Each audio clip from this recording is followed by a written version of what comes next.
¿Qué tal, amigos oyentes de Radio Bolivariana? Sean bienvenidos a esta nueva emisión del programa La Otra Historia con el profesor José Guillermo Ángel Memo Ángel.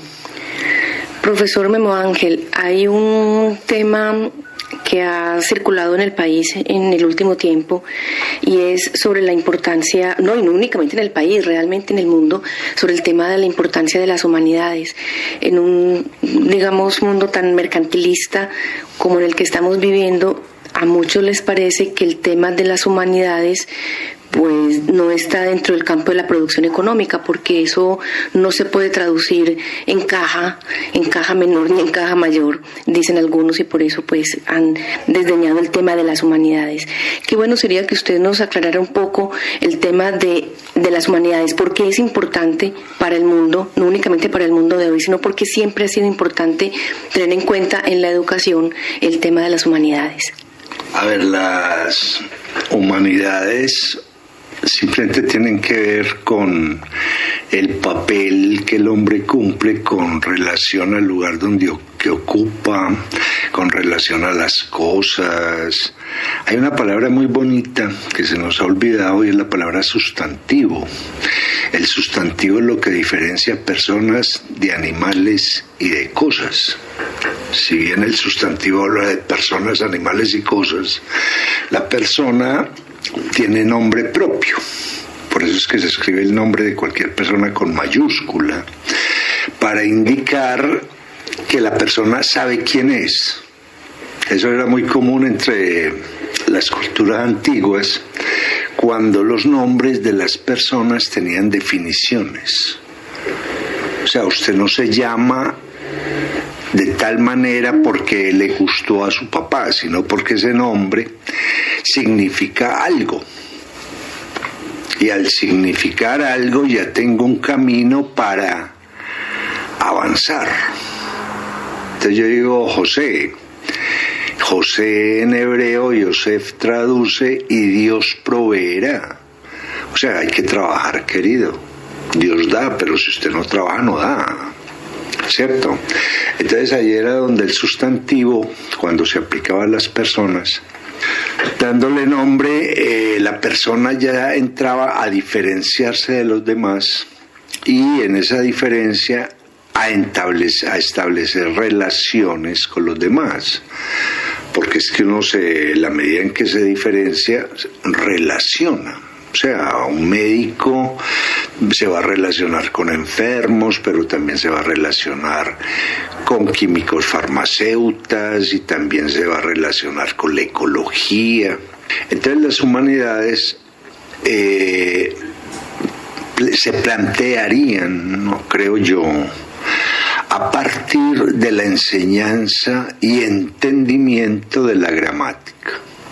Aquí todo el mundo habla de gramática, muy poquitos la estudian a fondo, o sea, es casi que una cuestión de eruditos, cuando la gramática es el pensamiento del lenguaje, o sea, lo que quieren decir las palabras y qué pasa con esas palabras cuando se unen como es debido. Porque la gramática, y ahí viene Aristóteles, cuando se plantea el sustantivo, el verbo y el predicado, está diciendo algo muy claro. Un sustantivo es lo que existe, el verbo es lo que hace y el predicado es el contexto donde está. O sea, eso es todo lo que necesitamos en el mundo. Si yo tengo claro eso, quién soy yo, qué es lo que debo hacer y dónde lo debo hacer, obviamente soy humano. Muchas veces uno se pone a ver los animales y ellos como que sí saben eso. Sí, es una cosa de locos, ¿cierto? La araña, en sus condiciones o características de araña, teje y sabe dónde teje. O sea, uno nunca ha visto una araña tejiendo en el agua.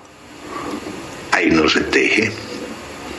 Y tiene que tener unos puntos de donde pueda pegar la red para poderla establecer. O sea, no teje en el aire sola. Si no hay una pared, si no hay dos ramas de un árbol, no es capaz de realizar el tejido. Entonces las humanidades apuntarían, antes que que a saber historia, que a saber literatura, que a saber psicología, a situar al hombre en el mundo y situarlo con dos cosas fundamentales. Primero, como un ser vivo y lo que implica estar vivo, porque estar vivo no implica respirar o comer o caminar. Estar vivo implica entender lo que hay y entenderlo desde los estados de la materia, entenderlo desde la sensibilidad, entenderlo desde el hacer las cosas, porque hay mucha gente que está ahí y no hay nada, por ejemplo. Entonces esa vida no tiene justificación, a menos de que le haya pasado alguna cosa. Estar vivo implica saber manejar los recursos. Mire que nosotros vivimos en un mundo en este momento en que estamos destruyendo recursos a morir. Nosotros nunca nos hemos planteado, y en los colegios no enseñan, creo que lo dice Rodolfo Ginás, pero el que lo haya dicho de todas maneras es lo de menos. En los colegios enseñan qué es el río, qué es el mar, pero no enseñan qué es el agua. O sea, hay un previo al río, al mar, al lago, al aguacero, y es el agua. ¿Y qué significa el agua entre nosotros? Entonces uno dice, a ver, ¿cuántas cátedras del agua hay? ¿A cuánta gente le enseñaron qué era el agua? ¿Para qué sirve el agua? ¿Cómo se usa el agua? ¿Y por qué el agua no se daña? Por ejemplo. Entonces las humanidades vuelven al hombre humano, o sea, le dan una serie de características para que estar vivo sea bueno. Eso es lo que buscan las humanidades. Pero entonces, ¿qué está sucediendo ahora? Y volvemos al sujeto verbo predicado. Que el sujeto, antes que ser consciente de sí mismo, quiere ser otro. Entonces el sustantivo, que es el sujeto, se subjetiviza, por decirlo de alguna manera. Pierde su condición de cuerpo en un espacio y en relación con otros espacios. Entonces nosotros venimos, y ahí es donde viene esa discusión tan grande, que ya no es discusión, es simplemente como una imposición. Dejemos de ser humanos para que nos volvamos máquinas, para que nos volvamos piezas, y obviamente nos puedan en un momento determinado reemplazar por otro o por otra pieza más nueva. O sea, la vida que usted ha hecho ahí no valió la pena, simplemente fue un sujeto para reemplazar, no un sujeto para avanzar con él. En este momento una de las cosas que más han desaparecido, y era lo que creaba el sujeto y lo que le daba al sujeto calidad de sustantivo real, es la experiencia. Porque es que las experiencias, cuando se juntan, es donde se discute qué fue lo bueno que hicimos, qué vamos a seguir haciendo de eso bueno, qué podemos arreglar. Pero perdimos el espacio, porque y aquí es donde Spinoza es tremendamente claro, perdimos el espacio de conocimiento, porque convertimos el saber en un desear. Entonces yo quiero ser reconocido, yo quiero tener mucho dinero, quiero, y muy poquitos dicen hago. Yo hago esto para tener un reconocimiento en el mundo, pero ese reconocimiento no me saca del mundo, simplemente me dice que la experiencia que he logrado con ese hacer le sirve a otros, porque es que a la medida en que yo esté deseando no estoy creando nada, no estoy construyendo absolutamente nada. Entonces, claro, la gente se mete en la máquina. Vuélvame máquina, porque en la máquina deseo, pero en la máquina realmente hago muy poco. Entonces ahí es donde viene el asunto de las humanidades. O sea, es que yo hago para qué. Yo hago para que la vida sea más digna. Yo hago para estar tranquilo y en esa tranquilidad tener otras opciones de entendimiento del mundo. Es que la tranquilidad no es dormir. La tranquilidad es estar tan bien que si tengo que ponerme a estudiar cálculo lo entiendo. No hay ningún problema, eso es lógico. Pero yo no, es que me voy a beber para estar tranquilo. No, eso no es estar tranquilo. Yo creo, Memo, que el problema es que la gente de hoy cree que estar bien es tener buen dinero, que le sobre, suficiente, que le sobre. A ver, sí, porque vivimos en una sociedad del deseo, no del haber hecho, que es muy distinto. Cuando, por ejemplo, en las novelas del siglo XIX hay mucho hacer y la gente hace para estar tranquila. Hace. Yo consigo dinero, pero no sé hacer. Se me acaba el dinero y quedo destruido. Es que la gente hace para ganar dinero, lo que no genere dinero no lo hace. Claro, y ese es el gran problema, porque entonces está convirtiéndose en una persona que sabe hacer una cosa y se descontrola frente a las otras cosas que debía hacer. Comida, haga de comer, no soy capaz. Haga algo con las manos, necesita hacer un cajón, no soy capaz. No, yo lo compro, todo lo compro. Pero entonces usted no vive para nada, pues. Entonces usted lo único que tiene es un dinero para adquirir algo que si se daña, usted queda enloquecido con eso. No quiere esto decir que se tenga que saber armar carros o tenga que saber hacer computadoras ni cosas por el estilo, pero sí convertir la cosa en algo donde, de acuerdo a mis posibilidades, logro el mayor dominio de la cosa. O sea, yo me compro una computadora y esa computadora la necesito para hacer 4 cosas. Voy a escribir, voy a hacer gráficos, voy a llevar una contabilidad y me voy a informar bien del mundo. ¿Listo? Escriba súper bien. Haga una excelente contabilidad. Infórmese del mundo por lo que se debe informar. Ahí optimizó esa computadora, ahí la optimizó. Y si es curioso, porque la inteligencia es curiosidad, se hace preguntas, ¿esto cómo funcionará? Y una pregunta fundamental, ¿qué pasaría si esto falla? ¿Yo cómo respondo a eso? Porque en un momento dado, digamos que lo que estoy haciendo lo hace la máquina, pero si la máquina se daña, ¿qué sucede? Una de las cosas más dramáticas que uno enfrenta permanentemente es el sistema de cayó. Pero ¿cómo así? Entonces llámeme al sistema y hablo con él. Capacitémoslo, pues, es lo que está sucediendo con eso, ¿cierto? Y eso es porque falta humanidad. Porque es que las herramientas se usan, pero las herramientas tienen fin y les pueden pasar muchas cosas. ¿Yo cómo actuaría ahí? ¿Qué haría ahí?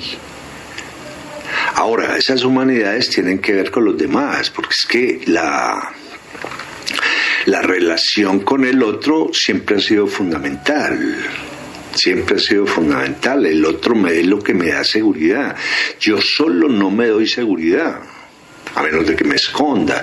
Y si me escondo, ya soy una persona con todos los peligros encima, porque no habrá quien me ayude, por ejemplo. Es una de las cosas terribles que sucede con la gente que tiene poder cuando caen, que se perdió el poder. No construyeron autoridad. Si hubieran construido autoridad, no hay problema, la gente recurre a ellos. Si él recurre a la gente sin ningún problema. Pero caído el poder, lo que le ha pasado a todos los dictadores latinoamericanos, se van para España y allá se enloquecen tratando de gastarse la plata que robaron, ¿cierto? Pero no logran hacer nada. Todos esos dramas de los dictadores son horrorosos. Ejercieron el poder, pero no tuvieron autoridad de ninguna clase, no tuvieron reconocimiento de ninguna clase. Entonces todo lo tienen que comprar, ¿cierto? Todo lo tienen que comprar. Yo me acuerdo de una frase de Camilo José Cela, que alguna vez lo invitó el rey de España a Palacio a comer, y él dijo: no puedo ir, pero ¿por qué no hacemos esto? Yo lo invito a mi casa y usted viene a mi casa. En mi casa nunca hemos tenido un rey, ¿cierto? Decía Camilo José Cela. ¿Y fue? No fue. Por ejemplo, es que la gracia es si el rey viene a mi casa. Si yo voy al palacio del rey, ¿qué hago yo entre 2.000 personas que hay ahí? Nada, soy una cosa curiosa, ¿cierto? Entonces las humanidades apuntan como a 5 cosas fundamentales. Primero, ¿quién soy yo? Eso es fundamental, pues. ¿Quién soy yo? Y eso me lo tienen que enseñar. Y lo primero que me tienen que decir, al saber quién soy yo, son las obligaciones que tengo para conmigo. Porque es que yo tengo un montón de obligaciones. Aquí en estos programas hemos hablado de los derechos. El derecho es saber el esencial es saber comer, saber bañarse, saber vestirse, saber hablar, para que de esa manera yo sea admitido por el otro. Memo, muchas veces la gente, al preguntarle quién es usted, la gente responde con lo que hace. ¿Quién es usted? Yo soy un ingeniero. ¿Quién es usted? Yo soy un profesor. ¿Quién es usted? Yo soy un taxista. El hacer sí, claro, dice quién es uno. No, para nada. Para nada. Porque es que en primera instancia yo no soy lo que sé, sino lo que hago con las personas. Eso es lo fundamental, ¿cierto? El resto son oficios que ejercemos. Entonces, hombre, yo soy comunicador social, sí, pero como persona, ¿qué hace ahí un comunicador social? Yo soy ingeniero, sí, pero como ingeniero, ¿qué hace esa persona?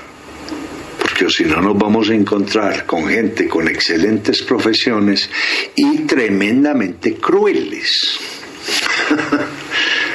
O sea, no les sirvió de nada la profesión. Una de las cosas que yo a veces le explico a los alumnos es: convierta su profesión en usted mismo. Lo que usted está aprendiendo, vuélvalo usted mismo. Entonces un ingeniero será un excelente ingeniero cuando sepa que el cuerpo es el referente de cualquier máquina. Porque todas las herramientas son simplemente extensión o copias del cuerpo. Eso es todo. No hay ninguna pieza que no tenga que ver con el cuerpo. Que cuando uno desbarata una computadora, por ejemplo, adentro se encuentra una ciudad. Por eso hablan de la arquitectura de la computadora. Eso es precioso. Y uno le toma una foto y la muestra y dice: ¿qué ciudad es esa? No, es el interior de la computadora. Es eso. Eso tiene avenidas, tiene calles, en una parte surten, en otra dan. Ahí hay gente viviendo. El que hizo eso se inventó la forma de poder darle vida a eso. Ahora yo le doy vida a mi profesión con lo que yo soy, ¿cierto? Con lo que yo soy.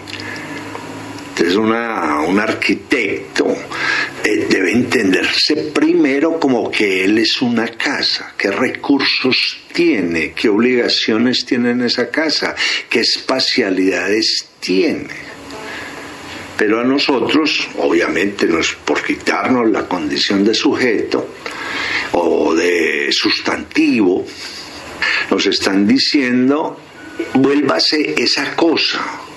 Como yo no me puedo volver la cosa, trato de entender la cosa por lo mejor que puedo, pero nunca la entiendo con relación a mí. Nunca la entiendo con relación a mí. Por ejemplo, a mí me gusta escribir, pero en primera instancia escribo para mí, para resolver el problema conmigo. Soy capaz de que esta idea me quede clara o no me quede clara. Y la pregunta es, primero, ¿qué tan claro soy yo? ¿Cierto? Cuando la gente espera la inspiración no existe. Eso es simplemente una serie de ordenamientos que uno hace en el cerebro hasta que aparece lo que uno quiere.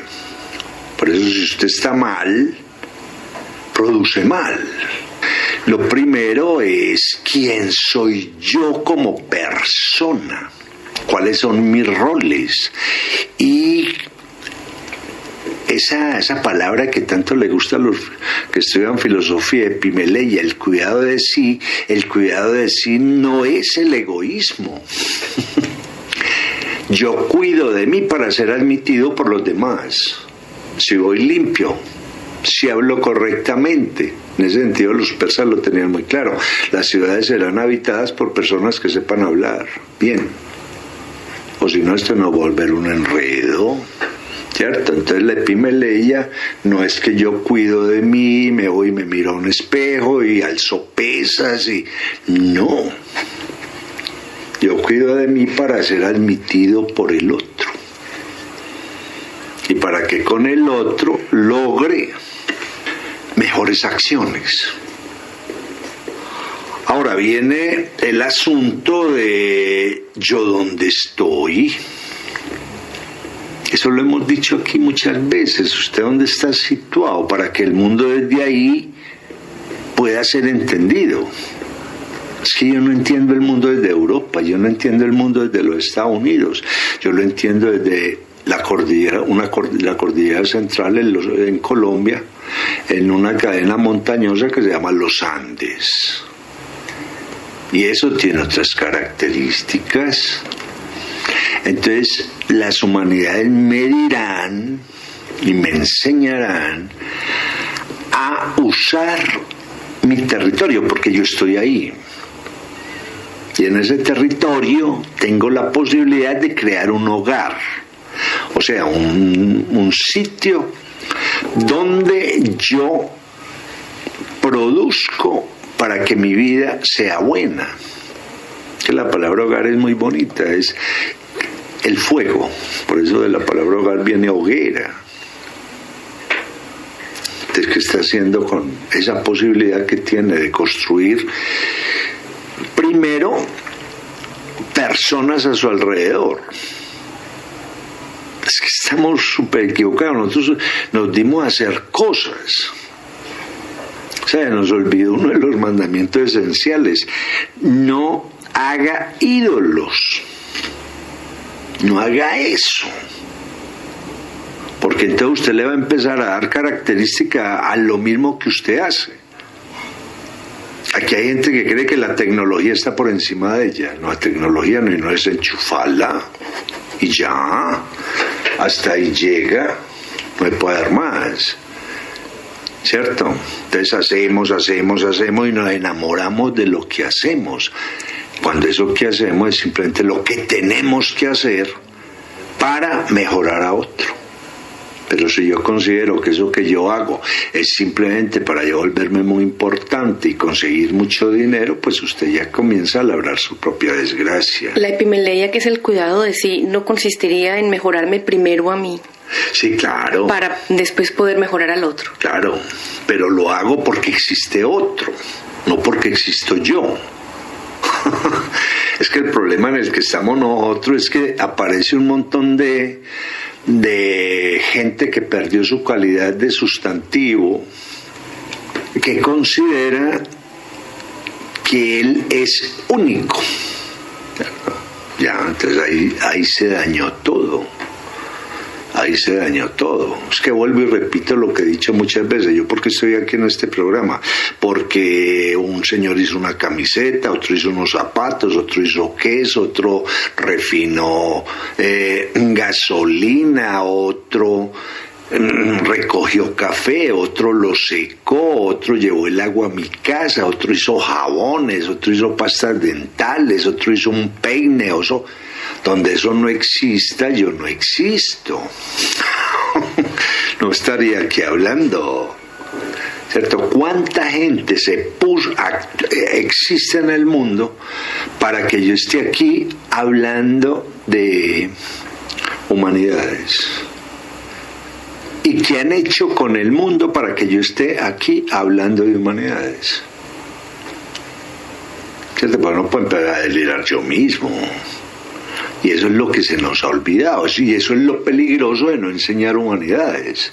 Porque entonces vamos creando individuos solos, tremendamente solos, que empiezan a construir un montón de mundos como los que planteaba Antoine de Saint-Exupéry en El Principito.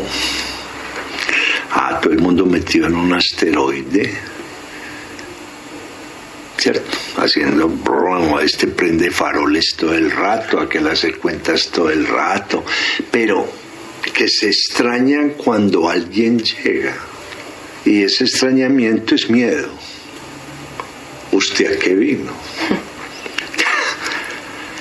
Por ahí y en muchas partes del mundo todavía existen nuevos lugares donde la gente deja las puertas abiertas. Porque usted puede entrar, es que nosotros sabemos de quién es y es esto. Incluso se dan casos de gente que si no puede llevar el hijo, el otro lo lleva y el otro dice llévelo tranquilo, muchas gracias, esto, aquello, ¿cierto? No han perdido esa humanidad, pero cada vez ese conocimiento de quién soy yo, dónde estoy, se va perdiendo. Entonces aparece el asunto del síndrome de Adán, o aparece ese miedo a asumir responsabilidades permanente, que es el síndrome de Peter Pan. Entonces yo sigo siendo niño para que me cuiden. Entonces aparece un montón de parásitos a los que a veces las mamás se les va la mano, porque el otro día fui a una casa, hay que esperar a que vengan los niños, y cuando llegaron el menor tenía 52 años. No, ese tipo de cosas no se da. Ahora, dentro de la humanidad, de las humanidades, me enseñan yo qué puedo hacer. Ahora, ¿yo qué hago con relación a? Y aquí es donde viene un cuento tremendo. ¿Yo qué hago con relación a la cultura? Le enseñamos a bailar, le enseñamos... Eso lo tenía muy claro Rabindranath Tagore en una universidad que él se inventó. Y de donde Martha Nussbaum sacó un montón de datos para sus teorías. Tagore decía, aquí lo primero les vamos a enseñar a hablar, a bailar, a hacer teatro, para que usted sea un individuo, una persona, para que usted no tenga problemas. Hay que cantar, cantamos, hay que actuar, actuamos, hay que tocar el sitar, que es el instrumento de cuerdas que emana de la India, lo tocamos, hay que hacer una poesía, la hacemos, ¿por qué no? Porque esa es la parte sensible, ¿cierto? Porque a partir de ahí yo tengo que empezar a mirar la naturaleza, tengo que empezar a darle sentido a lo que estoy sintiendo. Entonces, un primer saber. Un segundo saber es con relación a la economía. Usted tiene que ser productivo, obviamente tiene que ser productivo. Al fin y al cabo, los seres humanos vivimos de intercambios. Y ahí es donde comienza la actividad económica, donde el hombre ejecuta unas tareas y esas tareas le permiten seguir siendo él. Entonces dice, bueno, durante tanto tiempo ejecuto esa tarea. Por eso el gran logro de las clases trabajadoras a principios del siglo en los Estados Unidos fue lograr el 8 horas de trabajo, 8 horas de ocio, 8 horas de sueño, ¿cierto? El gran logro. En 8 horas que yo trabajo, donde yo soy productivo, le colaboro a la economía, pero también tengo que dar 8 horas para yo seguir siendo persona. Porque voy a ir a un concierto, porque voy a practicar haciendo esto, porque estoy pintando, porque lo que sea. No es terminar las 8 horas y se sentar frente a un televisor a ver fútbol y fútbol y fútbol. No, ahí lo que salió fue un ser desesperado en el trabajo a seguirse desesperando en la casa. Entonces viene ese asunto, ¿yo qué hago? Y lo que hago tiene que ver con la cultura, tiene que ver con la economía, tiene que ver con la creación de memoria útil, ¿cierto? Porque eso es lo que marca la experiencia. De estas experiencias, ¿qué hacemos con esto? Ahí es donde hay algo que a mí siempre me ha llamado la atención. Anteriormente los padres le enseñaban a los hijos lo que ellos sabían. Venga, yo le enseño lo que yo sé. Hoy en día, y así el muchacho tenía una información, que la tomaba o la dejaba, ¿cierto? Thomas Mann, por ejemplo, ese escritor maravilloso, tuvo que aprender comercio para poder manejar los negocios de la casa. No los manejó, pero sabía. En caso de alguna cosa, listo, venga a ver cómo se hacen los negocios, qué papeles necesitan, a quién le compramos, a quién le vendemos, etcétera, etcétera. Se lo enseñaron en la casa, querido, de pronto no le va a dar resultado lo que usted está haciendo, ¿cierto? Obviamente, pues, hizo otra cosa. Luego viene un asunto en las humanidades muy fuerte, y es la tolerancia con lo que yo no conozco. Aprender a tolerar. Y tolerar no es que me aguanto los demás, olvídese, yo no me los aguanto, no tengo por qué aguantármelos, yo no tengo por qué aguantarme un tipo lavando un carro con las puertas de los parlantes de las puertas del carro a todo volumen. No, yo bajo y le digo, hombre, ¿cierto? Porque la tolerancia es entrar en paz con el otro, ¿cierto? Y explicarse el otro por qué hace eso. Hombre, ese tipo está negándose la realidad, necesita este ruido horrible para no pensar, porque donde quede en silencio se enloquece con todo lo que lo atormenta. Esa es una cosa que es muy interesante, ¿cierto? Cuando la gente se mete en un nivel de ruido horroroso, pues no alcanza a pensar. Y lo que lo atormenta más o menos lo adormece, pero eso sí, no les apague la bulla, porque son un infierno total. Sí, claro. Entonces, ¿qué es tolerancia, Memo? La tolerancia es saber las razones del otro y entrar a pactar sobre esas razones. ¿Razones que serían justificaciones o no siempre las justificaciones son razones? No es una justificación, es un entender que eso pasa, ¿cierto? Pero no va a justificar un tipo que hace una masacre, no le puede justificar. Ahora, ¿por qué pasa eso? Sí lo puedo saber. Y de esa manera enseño a que no pase más. Y una vez entendidas las razones, ¿qué se hace con eso? Una vez entendidas las razones, se convierten en sujeto de enseñanza para las nuevas generaciones. ¿Cierto? Es lo que pasa aquí con la cultura metro. Dicen, pero es que ¿cuánto llevamos con la cultura metro? No, es que hay gente naciendo. Claro. Y a esa gente que está creciendo hay que volverle a enseñar cómo usar el metro. Y a los que llegan hay que enseñarles cómo usar el metro. O sea, es que ahí es donde aparece los valores. A ver, nosotros alegremente hablamos de los valores. Un valor, la honradez, otro valor, el querer a otro. No, enséñenlo. El valor solo no se defiende. Eso hay que enseñarlo. Se enseña con la actuación. Con la actuación y el ejemplo. El ejemplo, es que se nos olvidaron los métodos de enseñanza básicos. Usted coge el Talmud, por ejemplo, ahí le cuentan una historia, después le ponen un ejemplo, después le dicen qué pasó con ese ejemplo y opinan varios sobre el ejemplo. Pero si no hay ejemplo, no hay nada que hacer. No hay nada que hacer, que es parte de lo que pasa hoy en día. Donde se aparenta. La apariencia es lo más dramático del mundo. Uno no debe aparentar, uno debe ser. Ahora eso no quiere decir, no, es que yo soy muy grosero, entonces yo soy muy grosero, yo no aparento. No, sí, pues le falta mucha educación, querido. Le falta una educación tremenda, ¿cierto? Por lo tanto, no es que aparentar no es mentir. Uno no aparenta, uno es. Ahora, eso se lo da la educación, ¿cierto? Se lo da la educación.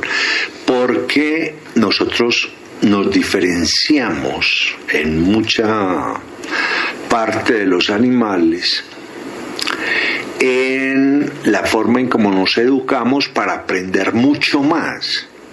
Ahora, los animales nos ganan. Porque el lobo le enseña a ser lobito, le enseña a ser lobo al lobito. El gusano le enseña al gusanito a ser gusano. Y a nosotros nos ha olvidado enseñarle al niño a ser hombre. No, déjelo ahí. Déjelo ahí. Por ahí en uno de esos mensajes que envían por la red, había uno muy bonito. Entre menos cosas haga un juguete, más hace la imaginación del niño. ¿Cierto? Es que es una frase tremenda. Entre menos cosas haga el juguete, más hace la imaginación del niño. Pero si a mí me dan una cosa que hace todo, entonces hasta ahí llego yo. Entonces el asunto de tolerar es entender las razones del otro y empezar vamos a pactar, y en qué punto lo mío a veces confluye con lo del otro, ¿cierto? Volvemos a esa frase de los chinos a los jesuitas cuando llegaban a China, que les decían: ustedes porque vienen a enseñar y no vienen a aprender. Aprendan primero y después vemos, ahí hay mucha cosa que coincide, ¿cierto? Entonces esa es la tolerancia es eso. Y viene un último punto de las humanidades, tremendo, y es que vivir vale la pena. Eso hay que enseñarlo, ¿cierto? Eso hay que enseñarlo.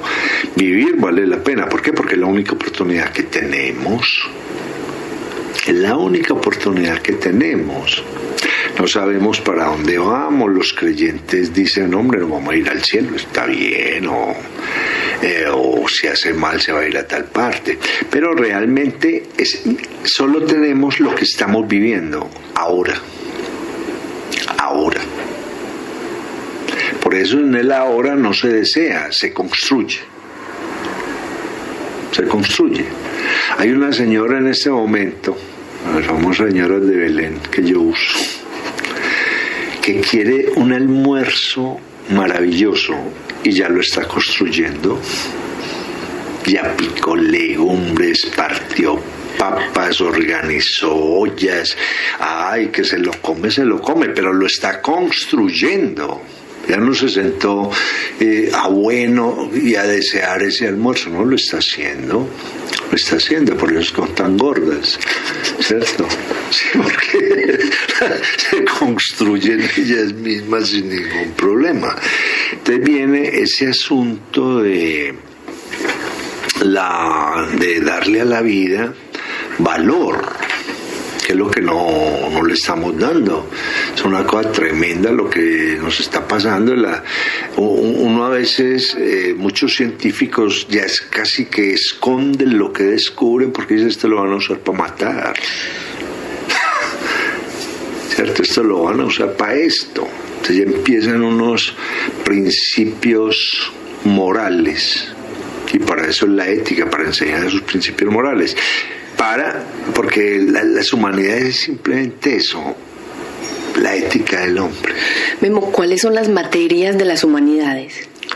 A ver, las materias de las humanidades tienen que ver con el quehacer humano. Eso es lo que son las materias de las humanidades, ¿cierto?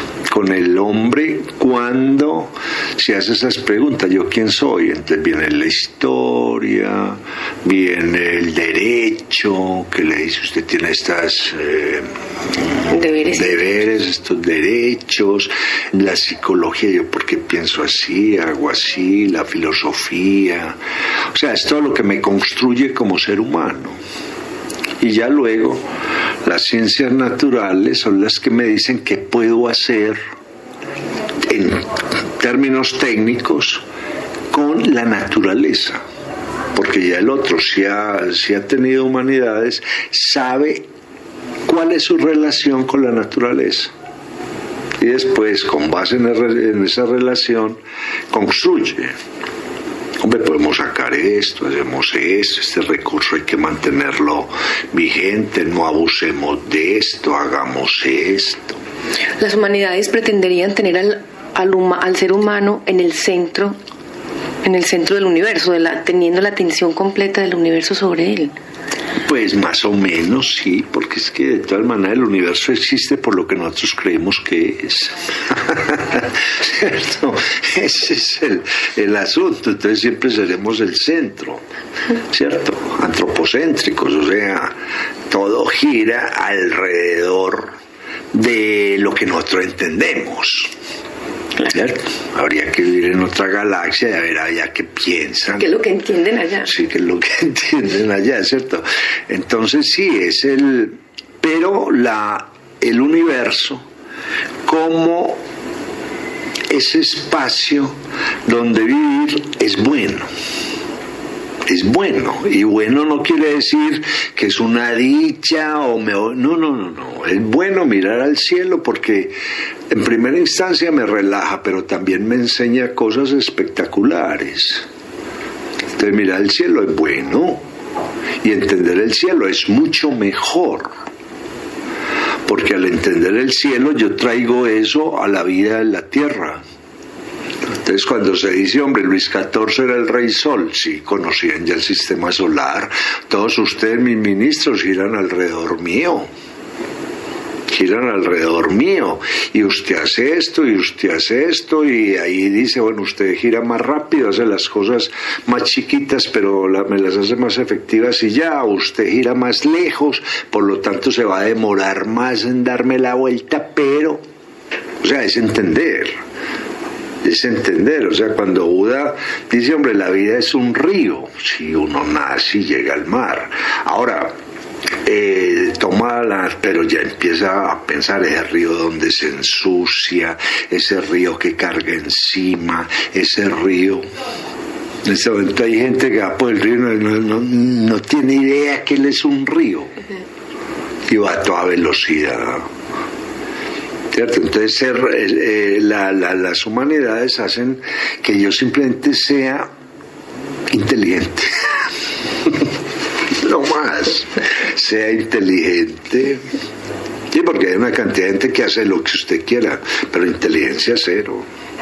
Están bien entrenados. Por eso en un momento dado los chimpancés van a conseguir todos trabajo. Los entrenan y hacen eso, y los robots nos reemplazan, ¿cierto? Lo que nunca hará un robot es que nos reemplace en cuestiones de humanidad, nunca. Pero en cuestiones de trabajo, pues el robot hace lo que quiera, hay lo que quiera, ¿cierto? Y los chimpancés también. Ellos van a qué es lo que hay que hacer y me dan tal. Entonces aparece toda esa teoría de Pavlov, donde a un campanazo ejecuto una acción. Bueno, y la hago. Entonces las humanidades son eso, ¿cierto? Entonces sí, es hasta ahí lo que es una discusión ahora, y que yo creo que le podemos hacer un segundo programa, porque esto es muy bonito. En tanto, ¿qué pasos vamos a necesitar para volver a eso que se ha llamado lo inútil, porque no es rentable? Es que yo no creo que yo deba ser rentable en términos de economía, yo tengo que ser rentable en términos de vida. Y a nadie le están enseñando eso. Sea rentable en términos de su propia vida.